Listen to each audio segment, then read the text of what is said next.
Alors bonsoir à toutes et à tous, ravie d'être parmi vous pour partager ce moment de convivialité, même si c'est par écran interposé. J'espère que ça ne va pas durer plus longtemps que ça et que dans les prochaines semaines, on pourra se voir et s'embrasser toutes et tous. Je tenais tout spécialement à remercier le foyer Scarbécois pour cette invitation et surtout pour cette attention que vous aurez aussi le plaisir de partager ensemble à l'issue de l'inauguration d'un nouveau genre que nous impose cette crise sanitaire. Je suppose que pour chacune et chacun d'entre vous, ces derniers mois ont pu sembler longs et difficiles. Les règles sanitaires strictes ne doivent pas faciliter votre travail au quotidien et pourtant, on constate que les dossiers avancent, les initiatives se concrétisent et on peut le dire, ça bouge au logement scarbécois, qui dispose depuis quelques mois d'une toute nouvelle équipe de direction professionnelle et motivée. En tout cas, merci à vous d'être lancés dans cette belle aventure au sein d'une des plus anciennes et des plus importantes CISP de la région. On peut dire que ça bouge aussi dans le quartier Elmet, comme en témoigne notre présence ici ce soir. Ce sont 18 familles qui trouveront un nouveau chez soi dans ce complexe qui intègre des appartements pour grandes familles et des logements accessibles aux personnes à mobilité réduite. Ce ne seront pas les seuls à pouvoir bénéficier d'un logement rénové dans les prochaines années. Il y a le projet Van Drogenbroek, s'inscrit aussi dans un important master plan de rénovation qui prévoit, rien que dans le quartier Elmet, la rénovation de 37 immeubles pour un total de plus de 230 logements. Le foyer scarbécois participe ainsi à la revitalisation en profondeur d'un quartier très animé de la commune au bénéfice de tous ses habitants.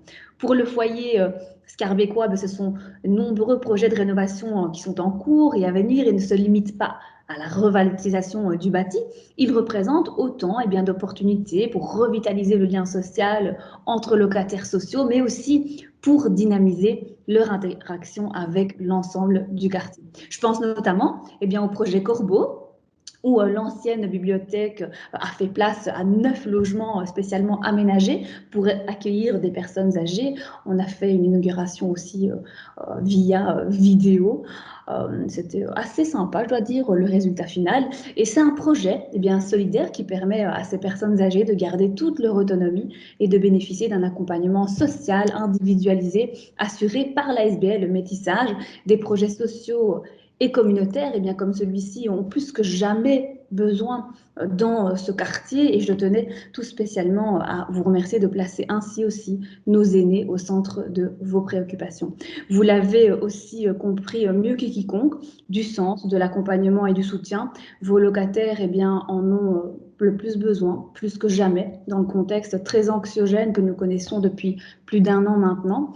Et au cœur de la crise, vous êtes non seulement resté fidèle au poste, mais vous avez innové, réinventé vos procédures et vos méthodes de travail pour assurer le suivi social de vos locataires, que ce soit par téléphone, via les permanences physiques ou au domicile des locataires les plus vulnérables. Vous avez pu renforcer encore le lien social essentiel dans un contexte anxiogène où ils en ont plus particulièrement besoin. Vous avez été créatif, inventif et pris les initiatives indispensables pour répondre aux difficultés qu'ils rencontrent dans ce quotidien perturbé par la pandémie, des gestes, des attentions qui font toute la différence pour beaucoup d'entre eux. Votre engagement est utile et précieux et au nom de tous ces locataires, je voulais vous en remercier. Merci.